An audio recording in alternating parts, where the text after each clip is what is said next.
see everybody. Can everybody hear me? Yeah. Okay. So Leslie has already set the stage a little bit, but again, just as a reminder, if you were there for Walt's talk, we got a little bit of the background of the history of Chaplin and how it is situated, or we can contextualize it within the history of Connecticut, and then the sort of larger national history. So from that big picture and perspective, tonight we're going to get really specific. And we're going to zero in on, in many ways, the kind of founding document of our town, which is Ben Chaplin's will. And so there are a couple materials floating around. We had no idea how many people were going to show up. We're delighted to see you. Even if you're just here to see people without masks and hang out, we're happy. No, it's good, it's good. So, but I want to tell you, there are a few materials on the table, and since we didn't know how many, we made some copies, but there aren't enough, so when we get to the interactive part, find a friend and, work through the will. So, there is a copy of the full will. I think there's probably 2 on each table, so it's printout on each table. And then there are smaller, they're just like 2 pages, and those are particularly what we thought particularly interesting parts of the will that Gavin and I are going to invite you to read yourselves, right?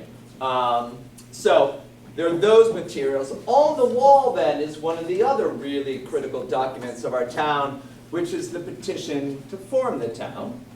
So you can, when we get to that point, which this is a sort of get up and move around, the interactive part, you can get up and take a look at that as well.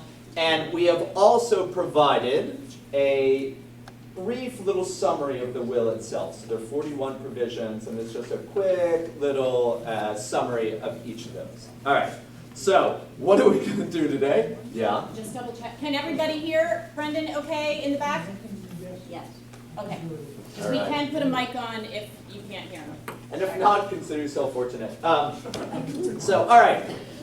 So, what are we going to do? We're going to talk a little bit about the will, a little bit of the background. And as Sandy said, so we come to it, one, because Gavin, about which we'll talk in a moment, wanted to do a project for Parish Hill about the history of the town and try to make some of the documents available, some of the pictures that are available for the history of our town more readily available. And so we put together a website that we'll talk about. So he knows a bit about the will.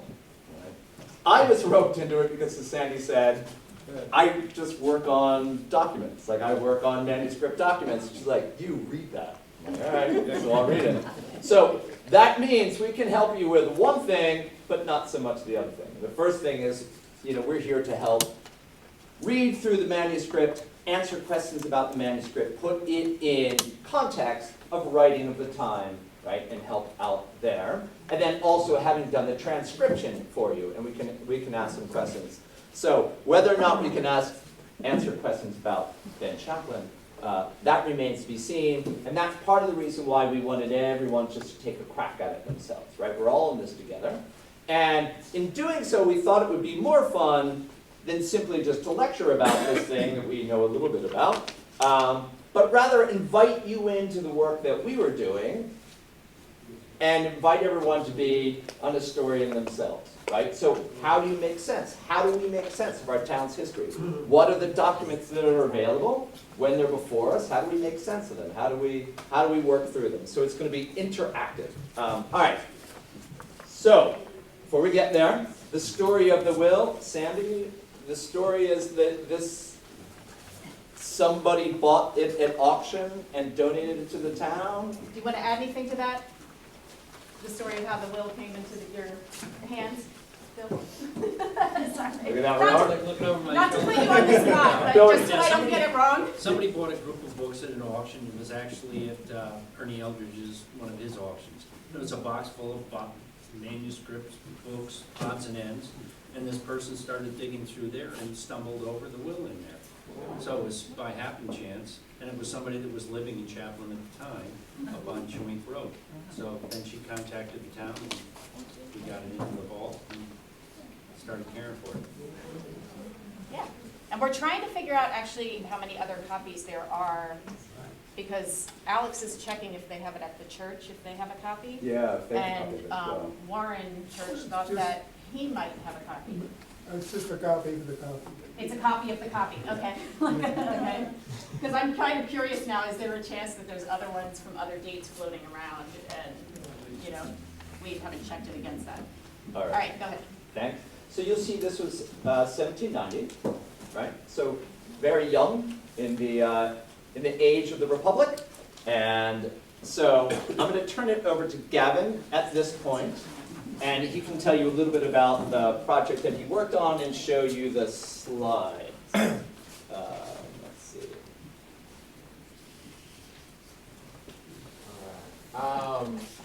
So I just, my like senior capstone for Parish Hill was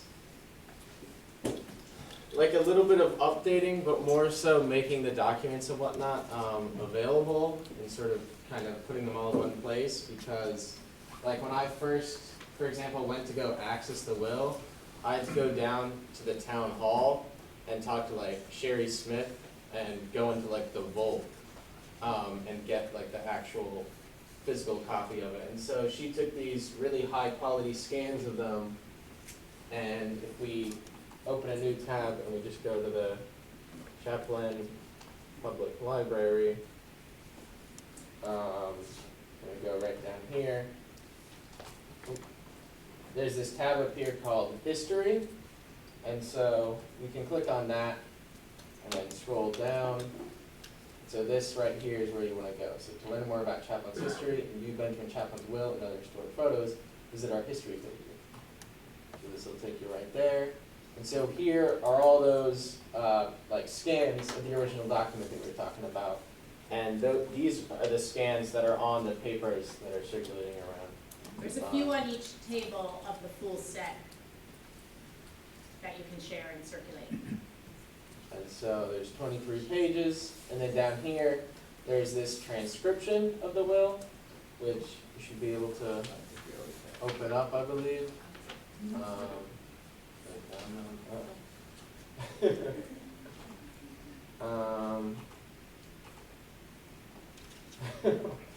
guess I broke that link somehow.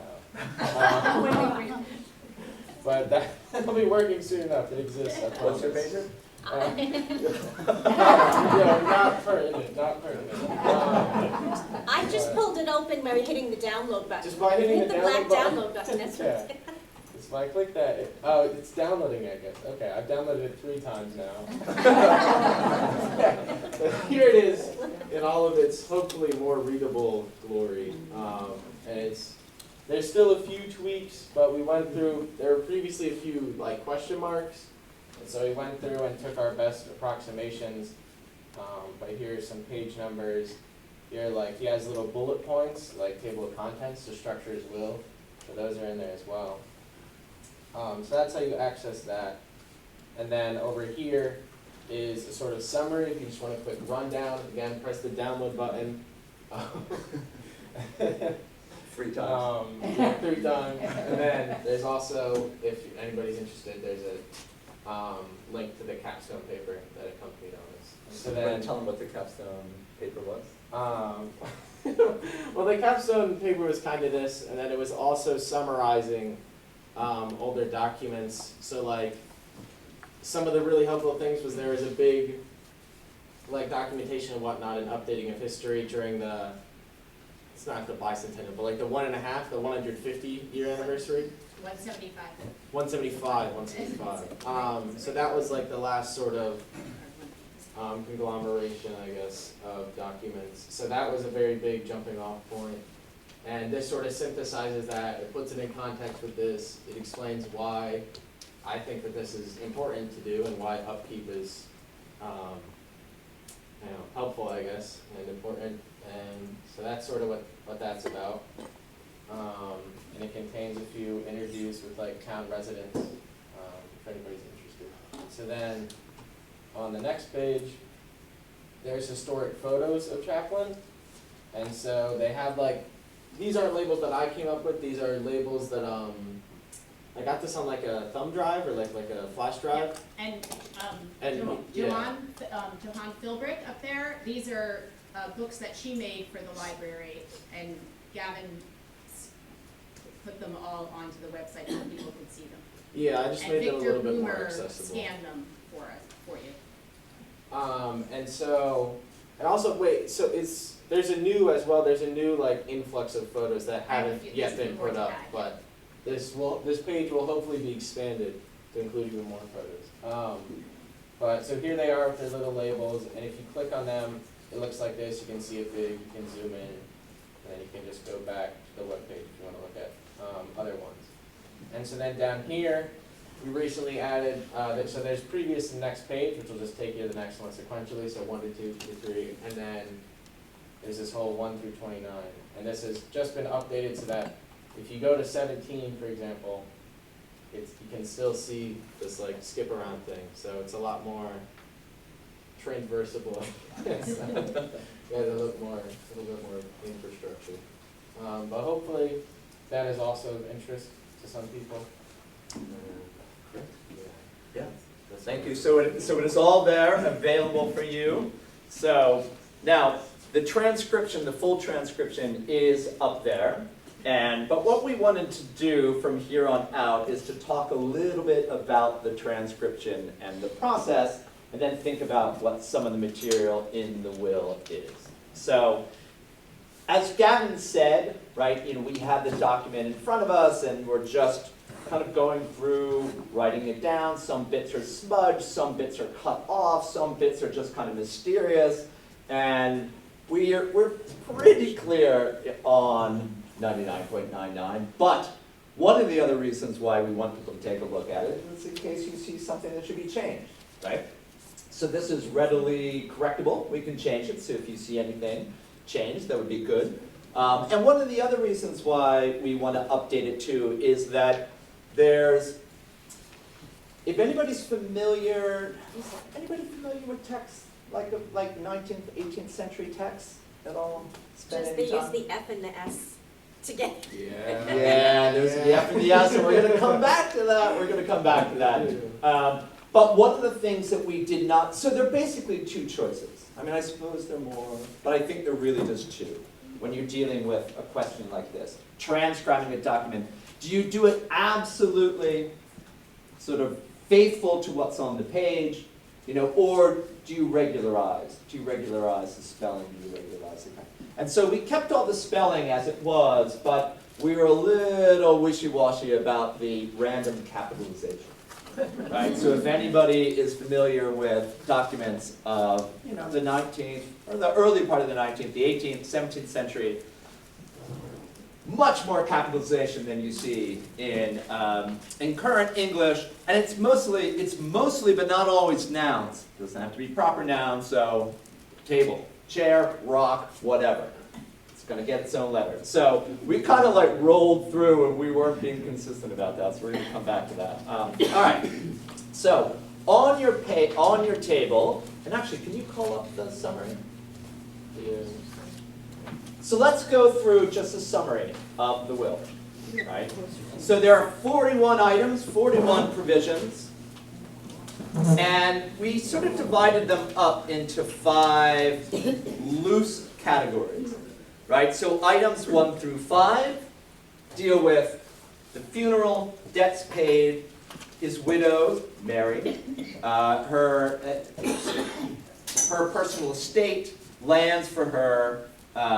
And I love this too, this bit about how she's going to get 1/3 of the fruits, literally the fruits of the young orchard. And so we categorize those as items related to the widow. So, and she is, to use a great word, we don't see these words that often, the feminine endings with an X, she is the executrix. Great. You're in the 19th century.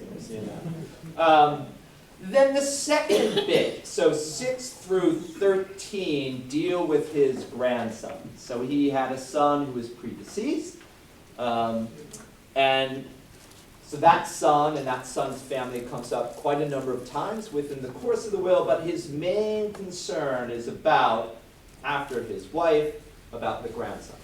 Right? So this is Benjamin, and then Jonathan. And Jonathan is not just Jonathan Chaplin, but he's Jonathan Edwards Chaplin. Somebody tell us why. Jonathan Edwards. Leslie, let's see. Oh, go ahead. Because the mother's maiden name was probably Edwards.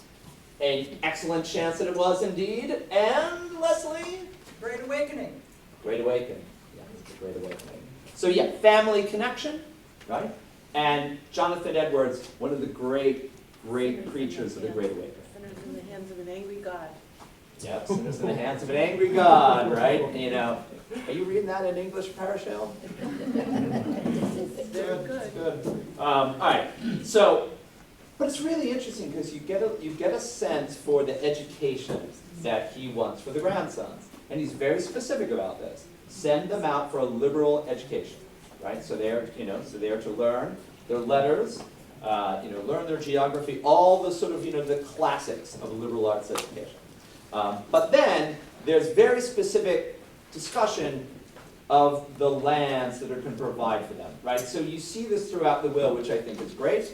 You see not only the passing on of material, but you're passing on people's rights to products of the land. So, all right. So the grandsons, Jonathan and Benjamin, and so that's 6 through 13. Then he moves on to his 5 daughters. So what goes to the 5 daughters and to their heirs, and so this is 14 through 20, right? So the various daughters, and then their husbands and their children, and so on and so forth. Now we get on to 21 through 28, and Leslie has already mentioned this, that foundational to the town is the establishment of the church, right? And a very particular church, right? The Congregational Church, and as we'll hear more from Alex in whenever it is, we'll hear about the founding of the Congregational Church, but also the relationship between the Congregational Church and other Protestant sects within the area. So the relationship between, say if you heard Walt's talk, the relationship between Congregationalists on the one hand and say Baptists on the other. And the fact that the Congregational Church was an established church in Connecticut.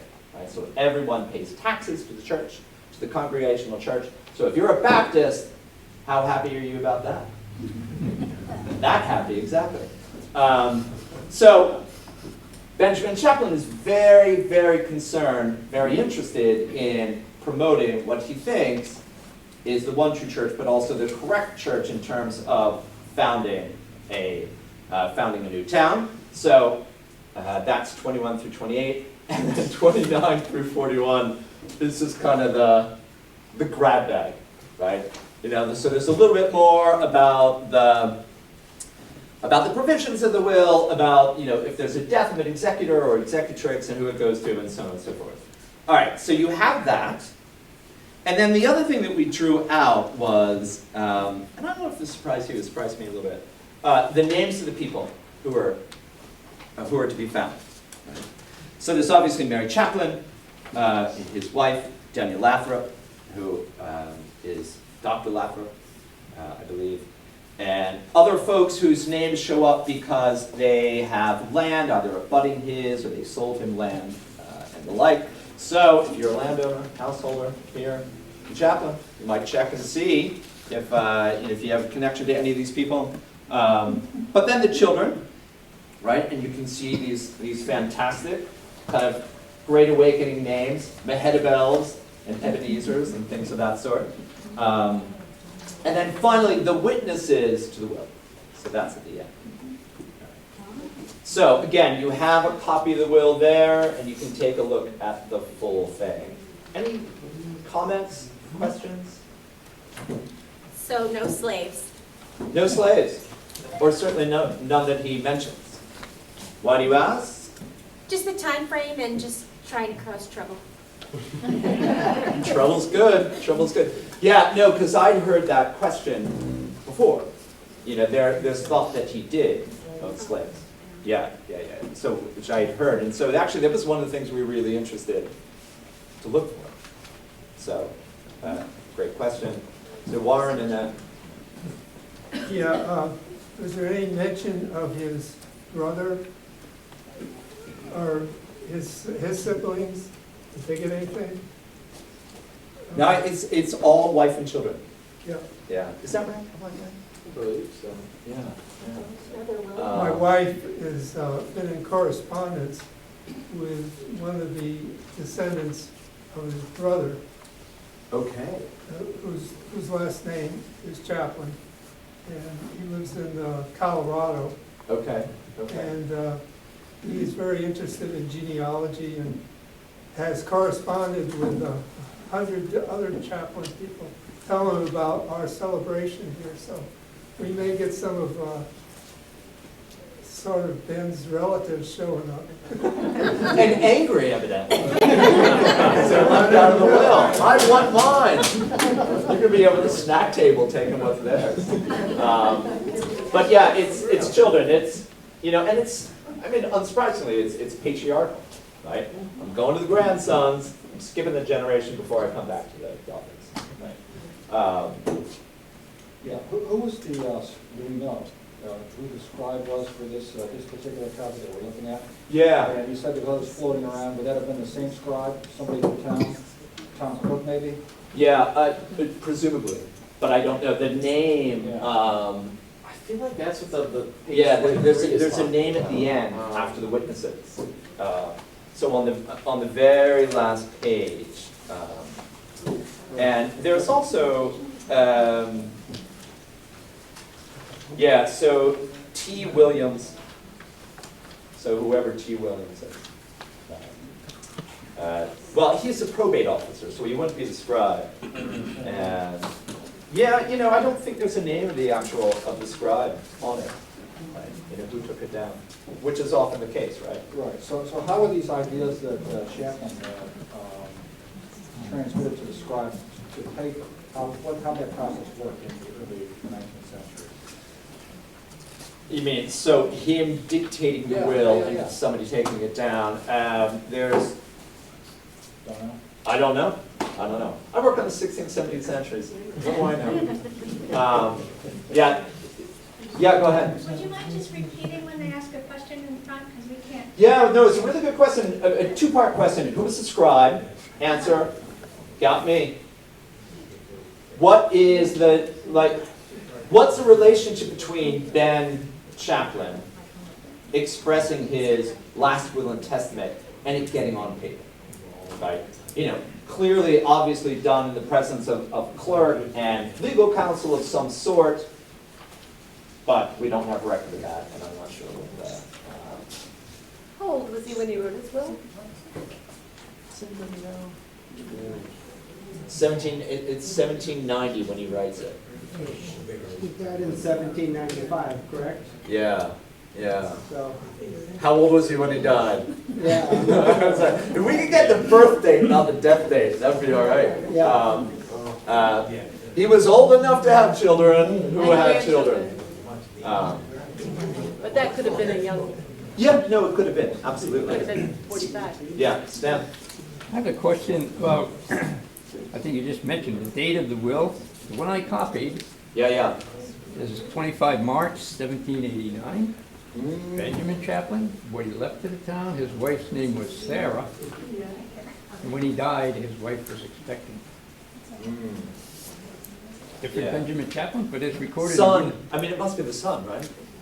in 1789. Because the son predeceases him. And he's passed at the writing of this will, Okay, so this is the son's will. presumably.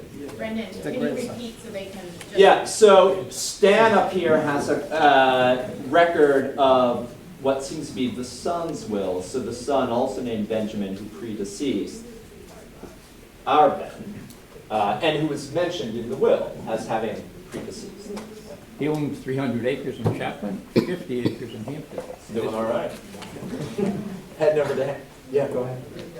For those of us who may not be familiar with this Ben Chaplin, what was his profession? Do we know how he got his land acquisitions? Because obviously he was a movement shaker. Yeah, he's a movement shaker, For a well like this. But how do you make his money? Yeah, well, I might throw that out open to the group. Yeah, go ahead, Warren. He was a surveyor. He came down from Pomfret, and at the time, it was Mansfield here.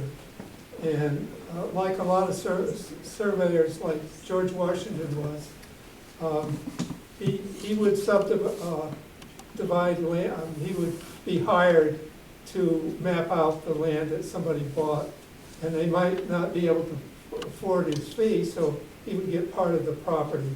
So that's one way he got money. But he also was a basket maker. So he was very industrious and made things and sold things. He was a good businessman, made lots of money, Yeah. and had lots of land. He had over 2,000 acres. And Warren, can you tell us a little bit about his role in the church? His deacon? He was not, it was part of Mansfield, and we talked about he had to go to and pay taxes in the Mansfield church. And it would take like 6 hours for him to go from his house, which is where the Ireland's house is now, all the way by horseback. And of course, in those days, the sermons were like 2 or 3 hours long. So it was an all-day proposition, going there, being at church, and then coming back. And actually, I read somewhere where he decided to go to the Hampton church. So he probably got a special dispensation because of his, influence to go to the Hampton church. Yeah. Well, one, thank you. But he didn't. He predates the church. He left some money in his will for the church, and there was a society, ecclesiastical society here that they had to match the funds that he provided, and if it was done within a certain number of years, then the church would be built. And lo and behold, it took about 20 years. Yeah. So that's a good segue. So we're going to invite you to take a look at the will. So if you have it in front of you, if you have the full will, you can take a look at that. If you have the little, just the 2-sheet printout, you can look at that.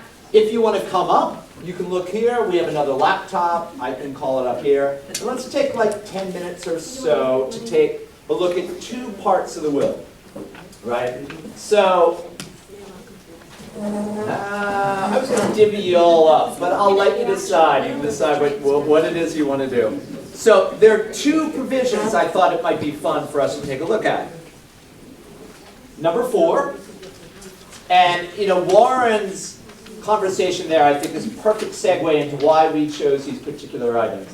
Because item 4 refers to his wife and the land and support that's going to go to her. So it has these really nice descriptions of local land and landmarks and the way in which land was marked, right? So if you're sort of interested in that stuff, take a look at item number 4, and what we'll do is just go for it. Just like have a go, and then we'll ask for volunteers to read it back, right? And see how you all do. Now, if you're more interested in the church history, right, the ecclesiastical history of Chaplin, we invite you to take a look at item 21, right? So that is on pages, I think, 11 and 12. So if I can borrow this. So this is, so you can see this kind of more yellowy one. This is the church. This is the one about the church. And you can see item 21 here on the left. So go ahead, if you're interested in matters related to the church, and see if you can make sense of item 21. If you're more interested in matters related to the town and landmarks, have a look at the other printout, and that's on pages 2 and 3. Sorry, can I borrow this from you really quickly? So this is page 2 and then page 3, and you can see there's no item on this. It just starts out with an N and a degree, right? North, right? About 11 degrees south. All All right, so take like 10 minutes, let's give it a go. If you have time afterwards, or if you want to come in at another time, it's interesting to match up the will with the petition for the town. So you can see, are there themes that are in the will that come out in the petition? Are there things that are missing? It's a nice way to sort of compare as we think about the foundation of our town. So we thought we would read over the transcription of both of those sections, items number 4 and item number 21. But I guess should we ask for a volunteer? Anybody roll through it or just, killing it and want to get up and read it? I was pretty good at it. Yeah, let's hear it. Woo-hoo! Yes, I do. I wrote someone.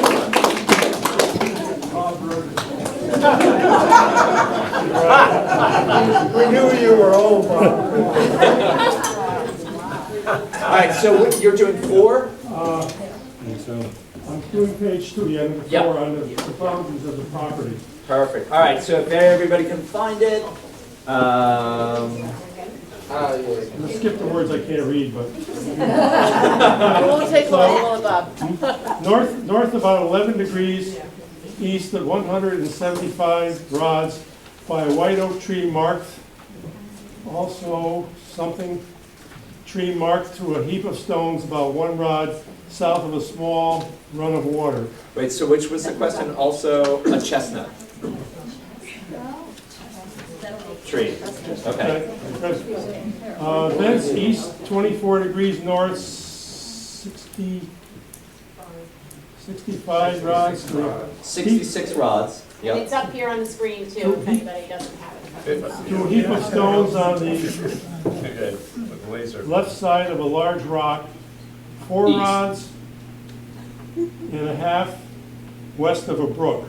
Thence north 1 degree west 33 rods to a heap of stones 2 feet left of said brook. Thence north 14 degrees 54 rods to a small white oak tree with stones about it. Thence south 1 degree south 78 rods to a heap of stones 1 rod left of a brook. Thence north 100 rods to a heap of stones. Thence east, I don't know how they ever do this. Thence east about 66 rods to land of Uriel Mosley.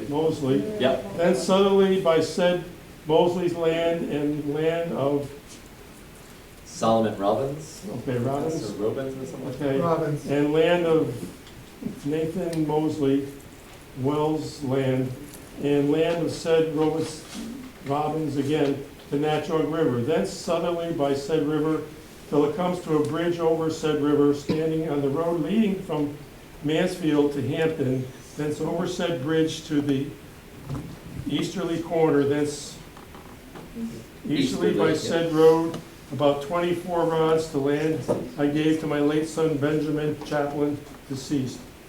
Thence southerly by said land till it comes to south said river, thence turning and running upstream in said river till it to where a line running west 20 degrees north will strike said white oak. The first mentioned Bounds. I don't know what that means. Of then said line about 44 rods to said smudged. First mentioned. Well, first mentioned bounds. That's as far as I know. Ladies and gentlemen, welcome. Well done. Who knew the hitting talent in the ad? Who knew? Question in the back. Which pile of stones is the treasure on this? It is coming up to St. Patrick's Day. Okay. To his son, even though his son was Well, I deceased, so appreciate that that. you know his grandson. He gets into like land some of the other children that have come I've been through trying to Ben, like the decipher daughter-in-law all and stuff. You know, So that survey, because he comes was a down later. surveyor, right? So he, But I mean, it sounds like. but, you know, the small oak tree with the stones around it, I mean, you know. So Yeah, so he marks out what he's already given, But if, and then so. how it's So gonna that's go. already out of his property. No, Evidently. the deed of the, oh, Question and up this front. is as well? Oh, Okay. yeah, sorry, So this sorry, was, the question was about him bequeathing land to his son, but the son already being deceased. So where's This that is- land going, and he talks about that, so to the. This is daughter-in-law. the son, right, who died before? Yeah, the page the of father. Okay, all right. Where the page, where was it started? That's really, Oh, Oh, yeah, yeah, it's so, nice to have another, I believe it's cut off. If we go to page, Gavin, can you take that off so we can just. if we go to page 1, it's a little bit kind of choppy because there's this big tear here, like out of the page, out of the left side. So it's a little bit difficult to see where the first, or like where it starts. But so this is page 1 with this giant rip. So kind of. But you see the little N on the ripped page, you see the little N at the very, very, very bottom to the right? Under then? Here. There. Yeah. Numerous people here must know what that is. That is a? Anybody? Bottom of the page. It's a catchword.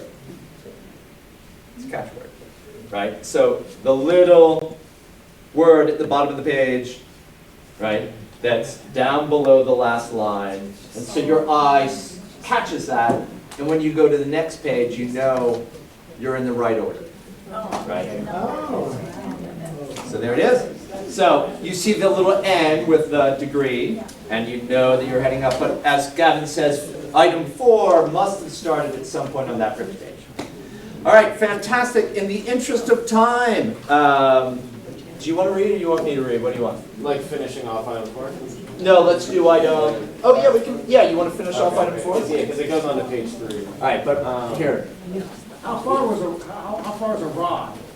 16 and a half feet. 16 and a half. Yeah. So what is it? There's like a 2-rod road. Most of our roads are 2-rod roads. 2-rod This road. is between stone walls. Oh right.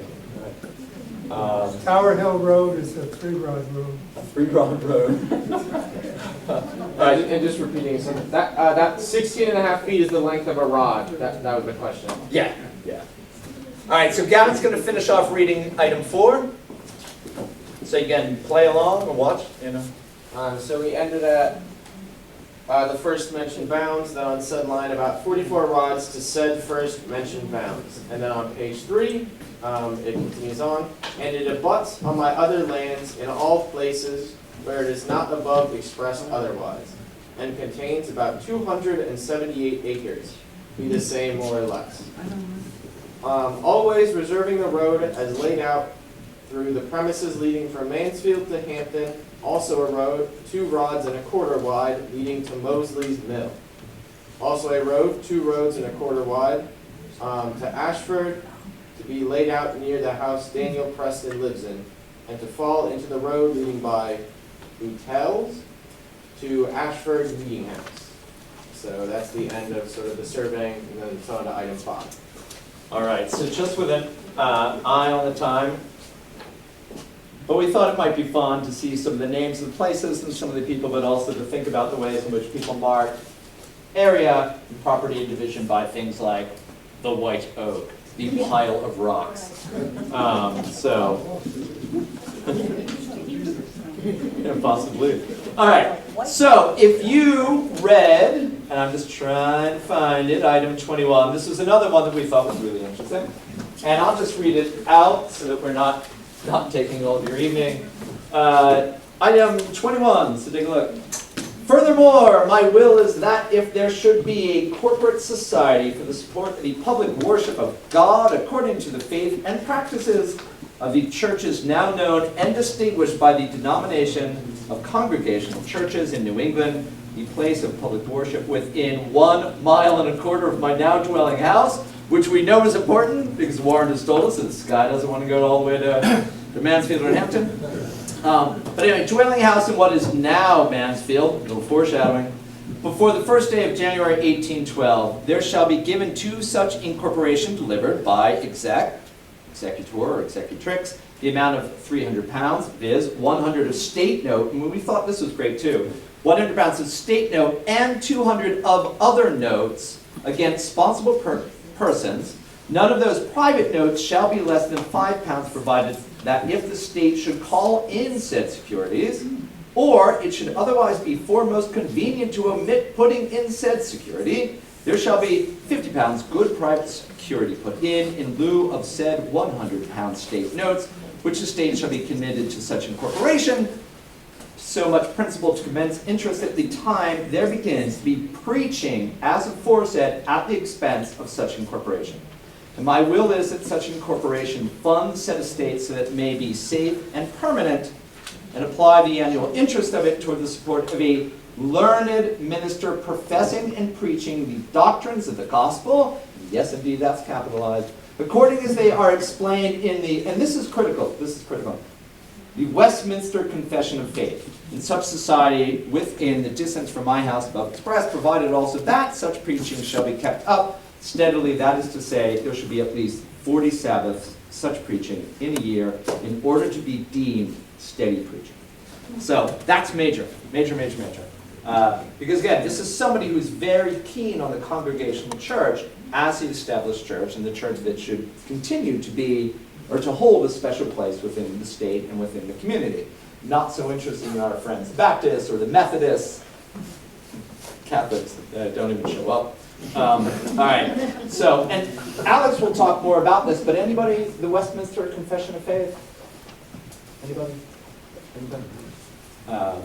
So, actually in England, right, during the English Civil War, coming together of folks whom we can broadly define as Puritans, come together to determine the proper worship of God, right, both theologically and then both sort of ecclesiastically, liturgically, because they've broken away from the Church of England, gotten away from, you know, what we now think of as either Anglican or Episcopalian. So they've broken away from them, but they think Baptists are horrible, terrible people, and will have nothing to do. Anybody know why? Why are they terrified of Baptists and think that they are folks not to have in proper company? Because they don't believe in infant baptism. Right, so Louder, don't believe in infant baptism. Right, and so you know, to Congregationalists or to Presbyterians, and the relationship between Congregationalists and Presbyterians is something Alex will talk about, but very, very clear theological distinctions between these people, and it rolls over into social life as well, because if you don't have people, I mean, according to these folks, brought into, I mean, basically sort of, not really, you know, sort of covenant or sort of communion with the Lord, but, you know, within to the body of the church, and you wait until they're older, that's problematic. Right? That's problematic. All right, so we're going to leave it there, thinking of time, and we just wanted to follow up with a couple super quick things, which is to say, again, we don't know much about the will. Leslie! I've heard Benjamin Chaplin referred to as Deacon Benjamin Chaplin. Yeah. What does that mean to be a deacon? I'm not quite sure. You're gonna have to ask Alex Hill about that. So a deacon is one of the officers in the church. You know, an officer within what comes to be known as the Presbyterian system. I mean, again, I don't want to steal somebody's thunder, but as John Calvin works out what a proper church looks like, right? The Pope is Antichrist. I mean, according to the Westminster Assembly of Faith, the Pope is Antichrist. And so the fear is that the Stuart King is the secular arm of Antichrist, even though he's an Anglican. So, you know, so you don't want, you know, any part of that. And so when Reformed Protestants, not Lutherans, but Reformed Protestants, so those who would follow, well, most famously Calvin, but Zwingli, other Swiss reformers and the like, they're trying to figure out what a church looks like, right? Because you can't do what Christians have been doing in Western Europe for the last 1,500 years, right? Because you've now broken. So where are you going to find how a church is to be structured, how proper Christians are to live their lives in relation to God and in relation to one another? The only place you can go to figure that out is Scripture, right? And so they have to go back to Scripture to find how Christians are to worship. And for all of you who are familiar somewhat with the New Testament, you know it's not the clearest thing in terms of do this, do that, do this, right? This is why there are letters from Paul to various, like, right, dear Romans, dear Galatians, this is what you're supposed to do. And so they go back, and what Calvin does is he figures out church government looks like this. And there's presbyters, elders, deacons, and this stuff. And so a deacon is a critical member of the church. And Alex will talk more about that. But, this is life and death stuff. This is why people came to New England, right? So they could worship as they worship. So, we're going to finish up, but they could worship their way. Well, part of it is that they couldn't make everyone else in England worship the way they wanted to, so they left. So from this perspective, it's like, we're fleeing oppression. But if you're England, you're like, see ya. God bless. All right. So the last thing we wanted to say was, and if anybody's interested to come up, part of this was just an exercise in having fun with the manuscript. And there were a couple things, and the woman who was there pointed out one of the really difficult things about reading a manuscript from this period, which is the tall S. Did people notice that? Oh, yes. Yeah. So the tall S, which looks like an F, and it causes all kinds of trouble. But that's really one of the last tricky things that is to be found in that handwriting. And so if, Gavin's pulled up, you can see the second word up there is inter-est, right? And that last letter is the tall S, which comes from Latin. Just sort of the way that it rolls out. Right, that's distance. That's distance. And you can also see what seems like the kind of random capitalization. But if you want to look, and Gavin, if you want to show some other we thought if anyone were interested, what happened to? No, actually, I don't know. I guess you can only have one thing open at the PDF. Right. Yeah, it's probably down. Yeah, see if you can find it. So we have two images of other manuscripts, right? One is from the Elizabethan period, so you can just see a little bit of, writing gets a whole lot easier by the time you get to the 18th, 19th century. So this is actually sent to Elizabeth's great minister, William Burleigh. So anyway, if you're interested in the way in which the language changes, you can come up and take a look at that, and we can talk about the silliness of that stuff. And since it is St. Patrick's Day tomorrow, we thought we would also show, if you're interested in this,